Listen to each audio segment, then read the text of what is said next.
Sejarah Candi Borobudur. Megahnya Candi Borobudur tak lepas dari kehebatan Indonesia di masa lampau. Seperti ucapan Bung Karno, agar kita mempelajari api sejarah, kita sepatutnya tahu bagaimana Candi Borobudur tersebut megah berdiri hingga kini. Berikut ini merupakan sejarah singkat Candi Borobudur yang megah tersebut. Menurut catatan sejarah, Candi Borobudur diperkirakan mulai dibangun pada abad ke-9, yang mana saat itu wilayah Magelang dikuasai oleh dinasti Sailendra yang dipimpin oleh Raja Samaratungga. Raja bertitah untuk membangun sebuah pembangunan candi yang kala itu dipimpin oleh seorang arsitek bernama Gunadarma.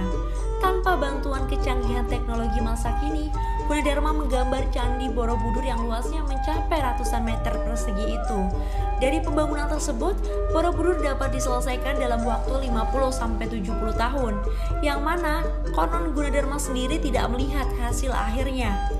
Nama Borobudur sendiri berarti Vihara Buddha-ur, yang berasal dari bahasa Sanskerta dan berarti biara Buddha di bukit. Memang saat itu Borobudur terletak di sebuah bukit. Itulah sejarah singkat Candi Borobudur sebelum pembangunannya. Namun setelah Borobudur juga menjadi saksi bagi sejarah Indonesia lainnya.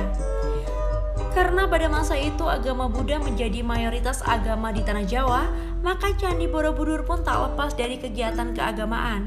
Candi Borobudur menjadi pusat kekuatan keagamaan terbesar baik di tanah air maupun di berbagai kerajaan di sekitar Nusantara. Namun lambat laun perkembangan Islam mulai masuk ke Nusantara. Masuknya pengaruh Islam ke Indonesia pada abad ke-15 membuat Candi Borobudur mulai ditinggalkan oleh masyarakat yang berpindah ke agama Islam.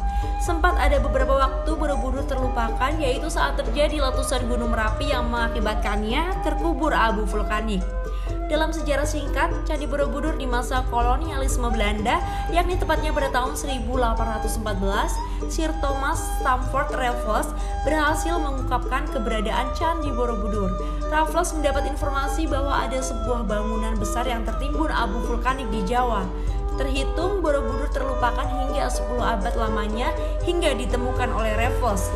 Kondisi dari Borobudur yang sempat terlupakan saat itu tak hanya tertimbun abu vulkanis saja, namun juga dipenuhi dengan semak belukar hingga tidak terlihat bentuk dan rupanya, yakni berantakan dan terpendam sebagian.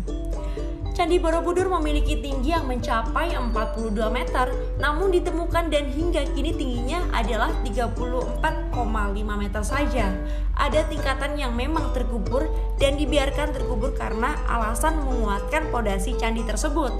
Hingga pada akhirnya ditemukan dan dilakukan pemugaran serta berbagai usaha rekonstruksi candi yang dimulai sejak saat penjajahan Inggris dan juga Belanda.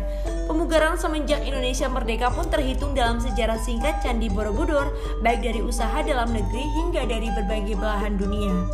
Meskipun kini Candi Borobudur tidak lagi masuk dalam 7 keajaiban dunia, namun Borobudur tetap masuk dalam situs warisan dunia oleh UNESCO pada tahun 1991 setelah restorasi panjang terhadap candi Buddha terbesar di dunia ini. Borobudur juga masuk dalam daftar memori dunia, diusulkan bersama Cerita Panji, Gerakan Non-Blok, dan Tsunami Aceh.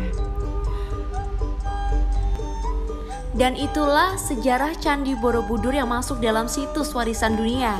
Hal ini menunjukkan betapa kayanya sejarah Indonesia dan budaya Indonesia pada dunia.